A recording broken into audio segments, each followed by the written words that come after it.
either he have to sacrifice the Imran Khan's vote bank or either he have to sacrifice his umbrella of the establishment. We'll find out soon enough.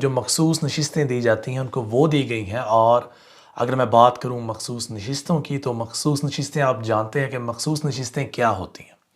یقیناً یہ وہ نشستیں ہوتی ہیں جو شاید آپ کو بغیر شاید نہیں یقیناً آپ کو پلیٹ میں دی جاتی ہیں، اور یہ زیادہ تر آپ کو نوازا جاتا ہے۔ نوازا کس طرح سے جاتا ہے کہ فار ایگزامپل آپ کے کوئی چاہنے والے، آپ کے کوئی قریبی منارٹیز کھاتے میں ڈال لیں، آپ مزدوروں کے کھاتے میں ڈال لیں۔ خیر مزدوروں کی آواز تو نہیں ہوتی، نہ ہی ٹرانسجینڈرز کی کوئی آواز ہے، لیکن ایک ریپرزینٹیٹیو تو ہمیں جمہوریت میں ان کا دینا ہوتا ہے، اور کیوں نہ اپنے کسی رشتہ دار کو آپ اوبلائج کر لیں گے، اس طرح کے کوئی بھی معاملات۔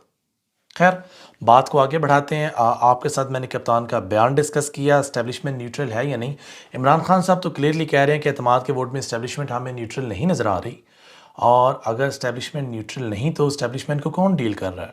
سوال یہ ہے، ہماری اسٹیبلشمنٹ تو ڈکلیئر کر چکی ہے باجوہ ڈاکٹرائن کے اندر ہی کہ ہم سیاست سے بری ذمہ ہو چکے ہیں اور ہمارا سیاست سے کوئی تعلق نہیں۔ پھر یہ کون لوگ ہیں جو سیاست کو استعمال کر رہے ہیں اپنے ذاتی مفادات کے لیے، اور دوسری جانب ہمارے اداروں میں بھی تشویش پائی جا رہی ہے اس بات پہ۔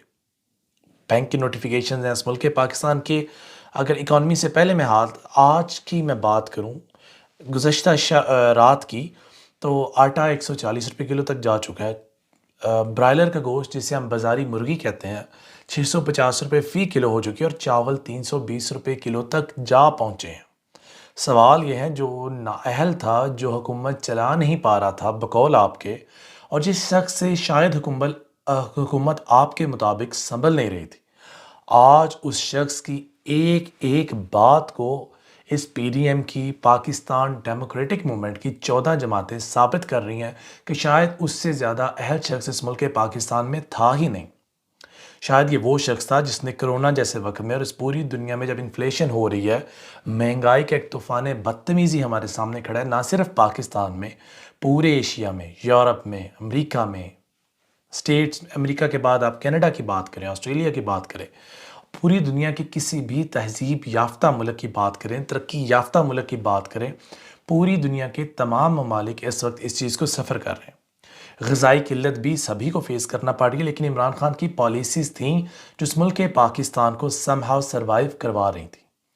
خواجہ آصف صاحب کا بیان بھی ریمارکیبل ہے۔ ریمارکیبل میں اس لیے بولوں گا، خواجہ آصف جو ہے ان کے بیان نے جلتی پر تیل ڈالنے کا کام کیا۔ کہتے ہیں کہ اگر ہم فیول ادھار نہ لے سکے تو شاید یہ ملک پاکستان تاریکی میں ڈوب جائے۔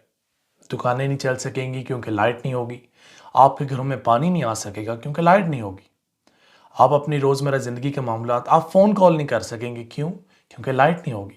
تو مبارک ہو، ہم نے اس ملک پاکستان کو دوبارہ سن 47 اور 48 میں دھکیلنے کی ایک اور کامیاب تجربہ اور کوشش کر لی ہے، اور اس کے محرکات اور اس کے کانسیکوینسز ہم جلد بھگتیں گے۔ Congratulations to those who brought this beautiful PDM gift on us, and congratulations to those جو اس کے اعلی کار بنے۔ Congratulations to those جنہوں نے ایک سٹیبل گورنمنٹ کو گھر بھیج کے پوری دنیا میں ہمارا مذاق بنا دیا۔ Congratulations to those جنہوں نے اس ملک پاکستان کی چلتی معیشت کا بیڑا غرق کر دیا۔ Congratulations to those جو آج بھی سمجھتے ہیں کہ ان کی پولیٹیکل انجینئرنگ سے اس ملک پاکستان کو سٹیبل کیا جا سکتا ہے۔ Congratulations to those جنہوں نے اس ملک پاکستان کے پلے کچھ نہیں چھوڑا۔ Congratulations to those جن کو NRO2 مل کے۔ Congratulations to those جو میرے خیال سے 10-15 ہزار روپے کے مچلکوں پہ یا شاید 50 روپے کے سٹامپ پیپر پر اس ملک پاکستان سے کنوکٹڈ لوگ باہر آئے علاج کی غرض سے، اور آج وہ سالوں سے اس ملک پاکستان کو خیر آباد کر کے برطانیہ جیسے عظیم ملک میں بیٹھے ہوئے ہیں۔ Congratulations to those جنہوں نے جنیوا میں اپنے آپ کو دوبارہ انٹروڈیوس کروانے کی کوشش کی۔ Congratulations to those جنہوں نے بیماری کا بہانہ بناتے ہوئے جنیوا میں گئے اور شاید انٹرنیشنل اسٹیبلشمنٹ سے اپنے تعلقات استوار کر رہے ہیں۔ Congratulations to those جنہوں نے اپنے تمام کیسز رول بیک کروا لیے۔ Congratulations to those جنہوں نے اس ملک پاکستان کا بھٹا بٹانے کا عزم اٹھایا اور اس ملک پاکستان کو پستیوں میں دھکیل دیا۔ Congratulations to those جو اس ملک پاکستان کے لیے ناسور ثابت ہوئے اور انہوں نے اپنے ناپاک عزائم اس ملک پاکستان کے اوپر امپوز کر دیے۔ Congratulations to those جنہوں نے اس ملک پاکستان کے غریب عوام کے منہ سے نوالا چھین لیا۔ And congratulations to those جو آج چپ بیٹھے صرف اپنے گھروں میں آرام فرما رہے ہیں۔ آپ یقین جانیے یہ آگ آپ کے گھروں کو بھی آئے گی اور آپ کے گھروں کو بھی لپکے. کانگریچولیشنز ٹو دوز جن کی وجہ سے 20 لاکھ لوگ بے روزگار ہو گئے. کانگریچولیشنز ٹو دس نیشن کہ ہمیں یہ پی ڈی ایم کا گرینڈ الائز تحفہ ملا اور اس تحفے نے ہمیں وہ عذاب دیا جو ہم شاید اس کی تاب نہ لا سکیں. لیکن ایک بات کا مجھے فخر ہے. دیکھیں میری عمران خان کی سیاست سے کچھ تحفظات ضرور ہوں گے، اس کی گورننس سے کچھ تحفظات ہوں گے، ان کی ٹیم سے کچھ تحفظات ہوں گے، لیکن وہ بندہ فرشتے کہاں سے لے کر آئے؟ الیکٹیبلز تو ہم چنتے ہیں، ووٹ تو ہم دیتے ہیں، لوگ تو ہم سامنے لے کر آتے ہیں. تو وہ بندہ فرشتے کہاں سے پیدا کرے؟ جب تک ہم چینج اپنے اندر نہیں لے کے آئیں گے یہ ملک پاکستان میں چینج نہیں آئے گا. باقی کم ٹو دا پوائنٹ، اس وقت جیسا کہ ہم جانتے ہیں ٹیلی کمیونیکیشن کے ساتھ ساتھ اس ملک پاکستان کے اندر زراعت سے ریلیٹڈ فیلڈ بھی ہماری بہت بری طرح متاثر ہو رہی ہے. اور اب جو بینکس ہیں انہوں نے بھی جو ہم کریڈٹ کارڈ یوز کرتے ہیں اس کے اوپر جب ہم یوزج کرتے ہیں اس کے اوپر بولا کہ جو کرنٹ مارکیٹ میں ڈالر کا ریٹ ہوگا ہم اس کے اکارڈنگ ایکٹ کریں گے. یہ ایک بہت بڑا بم ہے جو اس قوم کے اوپر گرایا گیا، ایک بہت بڑا عذاب ہے جو ہمیں آنے والے شاید کچھ سالوں تک جھیلنا ہوگا، ریگارڈلیس حکومت کسی کی بھی آ جائے. جو نقصان ہمیں مل چکا ہے یہ ناقابل تلافی ہوگا اور یقیناً غریب عوام اس وقت اس پریشانی میں بہت پریشان ہے. اور ایک خوشخبری اس قوم کے لیے بھی، اس ملک پاکستان میں خودکشی کرنا اب ایک جرم نہیں رہا.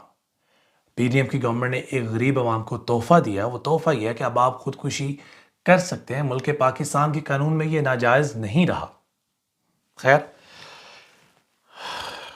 دیکھیں مجھے آپ سے روزانہ بات کر کے کچھ حاصل نہیں ہوتا، یہ میرا ذاتی فعل ہے اور میں ذاتی حیثیت میں جتنی کوشش کر سکتا ہوں میں کر رہا ہوں، اور انشاءاللہ جب تک میرے اللہ رب العزت نے مجھے توفیق دی میں کرتا چلا جاؤں گا. لیکن جب تک آپ لوگ اپنا بھلا نہیں سوچیں گے، میرے جیسے ہزاروں لوگ بھی آ جائیں، ہم کچھ تبدیل نہیں کر سکتے. آپ کو عزم اٹھانا ہے، آپ کو اٹھنا ہے، آپ کو نکلنا ہے اپنے لیے اور اپنے بچوں کے بہتر مستقبل کے لیے. آپ کو نکلنا ہے اپنے اہل و عیال کے لیے اور اپنی اس قوم و ملک کے لیے. اور میں آپ سے ریکویسٹ کرتا ہوں اگر آپ باہر نہیں نکل سکتے، کسی تحریک کا حصہ نہیں بن سکتے، تو ایٹ لیسٹ کسی کو اس کے غیر قانونی کاموں میں انکرج بھی نہ کریں. اللہ نگہبان. اور باقی کچھ ڈیولپمنٹس تھیں جو مجھے آپ سے مزید کرنی تھیں، جیسا کہ IMF کی قسط ہے. چلے میں آپ سے بات کی دیتا ہوں کیونکہ میں نے آپ سے شروع میں وعدہ کیا تھا کہ میں اپنی بات کو مکمل کیے بغیر اپنا ویلاگ آج ختم نہیں کروں گا. تو IMF ہم پر نئی سینکشنز اور نئی امپوزمنٹس لگانے جا رہا ہے.